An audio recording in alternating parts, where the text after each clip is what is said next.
اعوذ باللہ من الشیطان الرجیم بسم اللہ الرحمن الرحیم۔ المومنین حضرت عائشہ صدیقہ رضی اللہ عنہا کا احسان عظیم۔ سیدہ حضرت عائشہ رضی اللہ عنہا پوری امت کی استاد ہیں، محسنہ ہیں، والدہ ہیں، محبوبہ ہیں، محبوبہ خدا ہیں۔ ان کی امت پر کتنے احسان ہیں، ہم حیران ہوتے ہیں۔ چنانچہ ایک حدیث پاک میں آتا ہے، نبی علیہ السلام نے ارشاد فرمایا کہ جس کے 3 بچے ہوئے اور وہ فوت ہو گئے، قیامت کے دن یہ 3 بچے اس کی شفاعت کریں گے اور قیامت کے دن اپنے والدین کو ساتھ لے کر جنت میں جائیں گے۔ سیدہ عائشہ صدیقہ رضی اللہ عنہا نے یہ بات نبی علیہ السلام سے سنی۔ اگر وہ سن کر خاموش رہتی تو 3 بچوں کی شفاعت والی حدیث امت کو نہ پہنچتی، مگر وہ خاموش نہیں رہی۔ انہوں نے آپ صلی اللہ علیہ وسلم سے سوال پوچھا، اتنی خوبصورت بات کہی کہ امت کے لیے آسانیاں کر دی۔ پوچھنے لگی، اے اللہ کے محبوب صلی اللہ علیہ وسلم، اگر کسی کے 2 بچے بچپن میں فوت ہو گئے یعنی مر گئے اور وہ قبرستان میں پہنچے تو اس کا کیا ہوگا؟ نبی صلی اللہ علیہ وسلم نے فرمایا، وہ بھی اس کی شفاعت کریں گے، والدین کو جنت میں لے کر جائیں گے۔ اس پر وہ خاموش نہیں ہوئی۔ اگلا سوال پوچھا، اے اللہ کے محبوب صلی اللہ علیہ وسلم، اگر کسی کا ایک بچہ ہو، بچہ تو بچہ ہوتا ہے، پیارا ہوتا ہے، اور اگر وہ بچپن میں جدا ہو کر قبرستان پہنچ گیا تو وہ والدین کی شفاعت نہیں کرے گا؟ نبی صلی اللہ علیہ وسلم نے فرمایا، وہ بھی شفاعت کرے گا اور اپنے والدین کو جنت میں لے کر جائے گا۔ جب یہ بات پوچھ لی تو بات مکمل ہو گئی تھی۔ سیدہ عائشہ صدیقہ رضی اللہ عنہا نے ایک بات اور پوچھی، اے اللہ کے محبوب صلی اللہ علیہ وسلم، اگر کوئی عورت حاملہ ہوئی اور اتنا وقت گزر گیا کہ بچے میں جان پیدا ہو گئی مگر کسی وجہ سے مس کیریج ہو گیا، عورت کو ولادت کی تکلیف تو ہوتی ہے، اس ماں نے تکلیف اٹھائی، کیا اس تکلیف اٹھانے پر اس کو اجر نہیں ملے گا؟ نبی صلی اللہ علیہ وسلم نے فرمایا، اس قسم کا بچہ بھی جس میں زندگی پیدا ہو چکی تھی قبرستان میں چلا گیا، وہ بھی شفاعت کرے گا اور اپنی ماں کو لے کر جنت میں چلا جائے گا۔ اب یہ دیکھیں ان کا کتنا بڑا احسان ہے۔ اگر وہ آگے سے کوئی بات نہ پوچھتی تو 3 بچوں والی حدیث نبی صلی اللہ علیہ وسلم نے فرما دی تھی، لیکن ان کے سوالات کی وجہ سے امت کے لیے آسانیاں ہو گئیں اور امت پر اجر کے دروازے کھلتے چلے گئے۔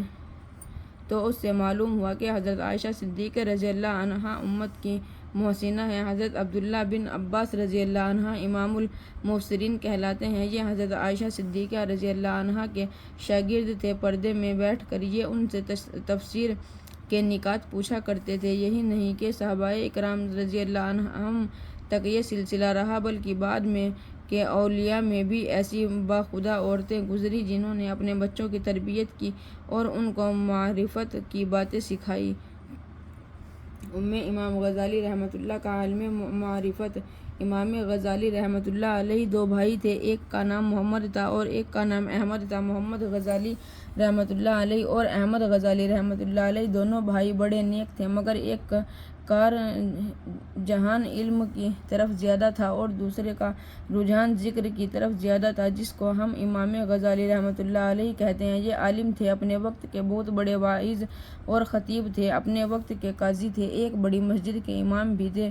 ان کے چھوٹے بھائی احمد غزالی رحمۃ اللہ علیہ ذکر و واعظ کار میں لگے رہتے اور ان کی عادت تھی کہ مسجد میں جا کر نماز پڑھنے کی بجائے اپنی نماز خلوت میں پڑھ لیا کرتے تھے۔ ایک دن امام محمد غزالی رحمۃ اللہ علیہ نے اپنی والدہ سے عرض کیا، اماں، لوگ مجھ پر اعتراض کرتے ہیں کہ تیرا سگا بھائی تیرے پیچھے نماز نہیں پڑھتا، اپنی علیحدہ نماز پڑھ لیتا ہے، آخر کیا بات ہے؟ تو آپ بھائی سے کہیں کہ الگ پڑھنے کی بجائے میرے پیچھے جماعت سے نماز پڑھ لیا کریں۔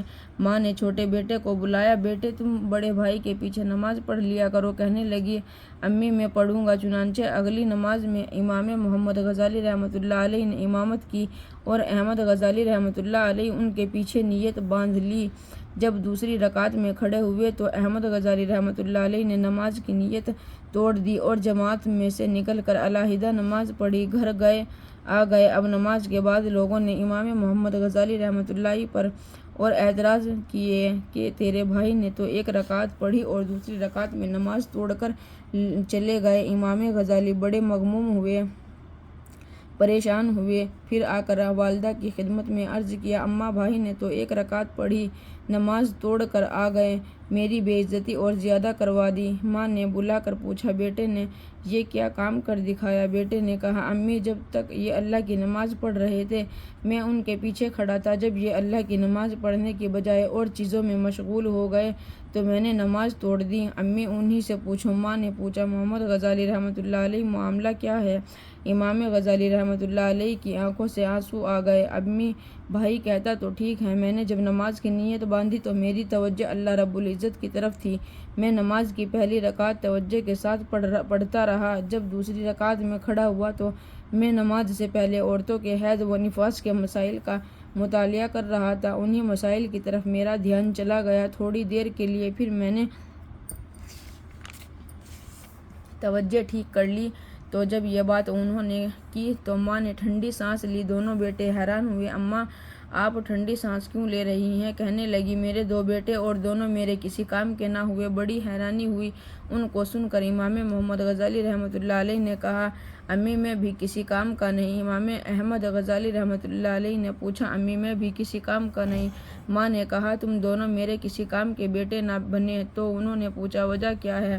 ماں نے کہا، ایک آگے نماز پڑھنے کھڑا ہوا تو وہ عورتوں کے حیض و نفاس کے بارے میں سوچ رہا تھا، اور دوسرا اس کے پیچھے کھڑا ہوا، وہ بھی خدا کی طرف متوجہ ہونے کی بجائے بھائی کی قلب میں کھڑا جھانک رہا تھا۔ دونوں میں سے کسی کی تو توجہ اللہ کی طرف نہیں تھی، تو میرے بیٹوں میں دونوں میں سے کوئی بھی کام کا نہ بنا۔